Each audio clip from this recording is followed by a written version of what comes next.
श्री स्वामी समर्थ. स्वामी महाराजांच्या कृपेने तुमच्या सर्व इच्छा मनोकामना पूर्ण हो.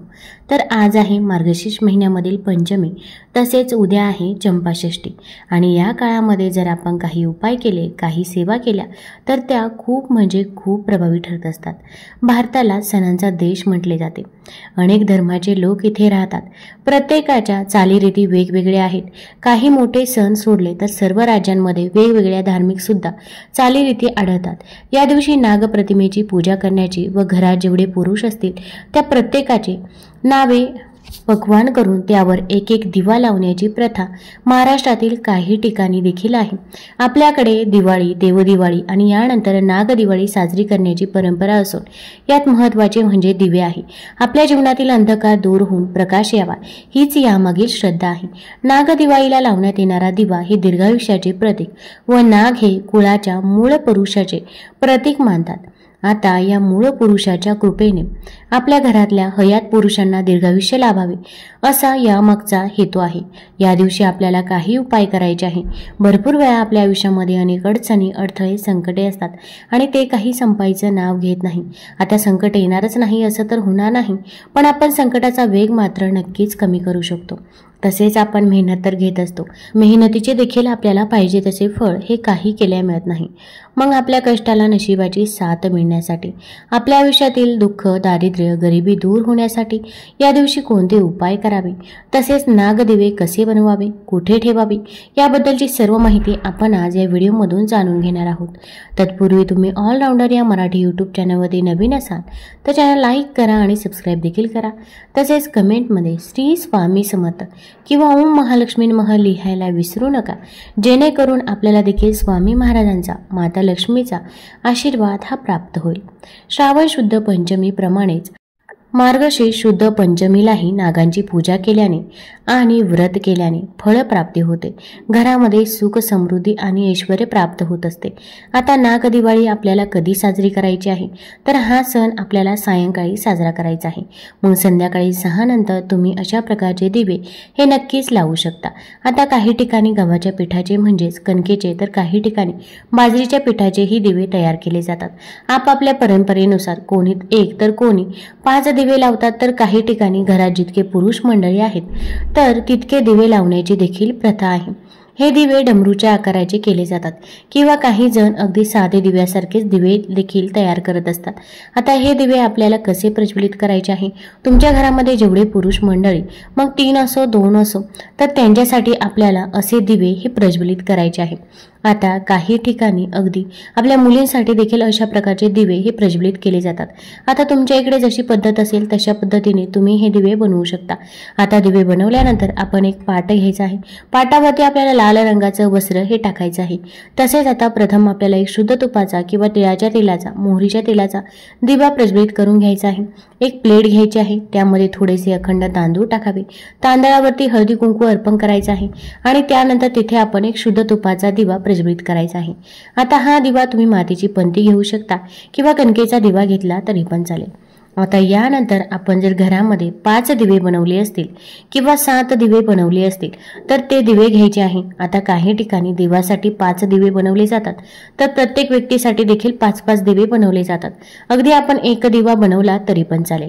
आता देवासाठी जर तुम्ही 5 दिवे बनवले असतील किंवा 1 दिवा बनवला असेल तर तो दिवा घ्यायचा आहे. नंतर प्रत्येक व्यक्तीसाठी जो दिवा बनवला असेल तर तो दिवा आपल्याला घ्यायचा आहे. आता अगदी या दिव्यांमध्ये कोणताही दिवा आपण घेऊन त्या दिव्यामध्ये आपल्याला थोडंसं शुद्ध तूप टाकायचं आहे. मग अगदी गोल वातीचा दिवा बनवून घेऊ शकता किंवा लांब वातीचा दिवा बनवला तरी पण चालेल. पण आता या दिव्यांमध्ये खाद्यपदार्थ हे देखील टाकले जातात.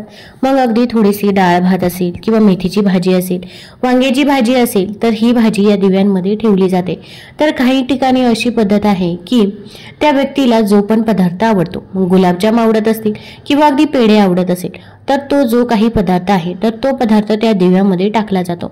तसेच घरामध्ये जर मुली असतील तर मुलींसाठी जेव्हा दिवा बनवतो तेव्हा त्या दिव्यामध्ये जिलेबी असेल, मिठाई असेल तर ती देखील ठेवली जाते, किंवा अगदी या गोष्टी ठेवणे शक्य नसेल तर तुम्ही फक्त त्या दिव्यांमध्ये डाळ भात असेल किंवा मेथीची भाजी असेल किंवा इतर कोणतीही भाजी असेल तर ती ठेवली तरी पण चालेल।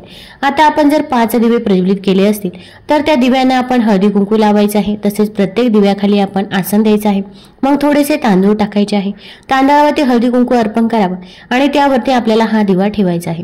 आता ज्या पण व्यक्तीसाठी आपण जो दिवा प्रज्वलित केला आहे त्या व्यक्तीवरून तो दिवा आपल्याला ओवाळून घ्यायचा आहे, उतरून टाकायचा आहे। तर घरातील पुरुष मंडळीवरून आपण हे दिवे उतरून टाकायचे आहे। ज्या व्यक्तीला जो पदार्थ आवडत असेल तर त्या व्यक्तीसाठी आपण तोच दिवा त्या व्यक्तीवरून उतरून टाकायचा आहे। आता त्या व्यक्तीला आपण पाटावरती बसवायचा आहे, मग पूर्वेकडे किंवा पश्चिमेकडे तोंड करून बसवू शकता। त्यानंतर तो दिवा त्या व्यक्तीवरून 5 वेळा ओवाळायचा आहे।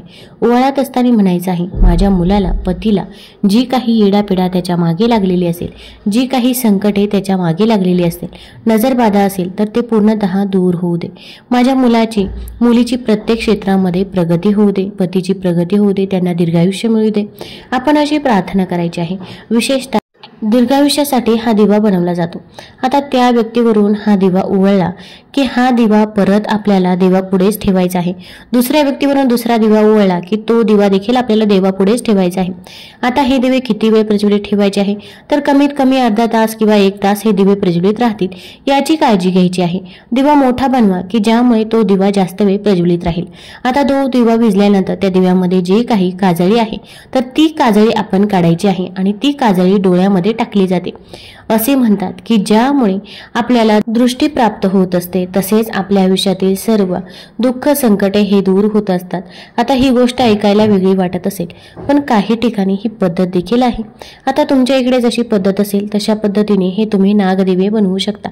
अगदी तुम्ही नसली तरी पण हे दिवे बनवले तरी पण आपल्या घरामध्ये सुख शांती राहते, तसेच त्या व्यक्तीला दीर्घायुष्य देखील प्राप्त होत असते। आता यानंतर या दिव्यात काय करायचं आहे तर हे दिवे तुम्ही अगदी खाण्यासाठी घेतले तरी पण चालेल, किंवा अगदी तुम्हाला खाणे जर शक्य नसेल तर एखाद्या गोमातेला हे दिवे खायला द्यायचे आहे, किंवा वाहत्या पाण्यामध्ये देखील तुम्ही प्रवाहित करू शकता।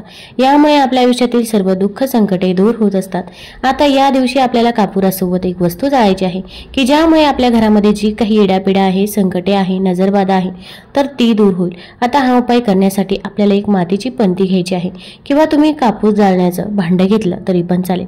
त्यामध्ये आपल्याला थोडेसे अखंड तांदूळ टाकायचे आहे। आता हे तांदूळ कुठेही तुटलेले फुटलेले नसावे। तांदळावरती आता आपल्याला भीमसेनी कापूर ठेवायचा आहे। 2 भीमसेनी कापराच्या वड्या ठेवा।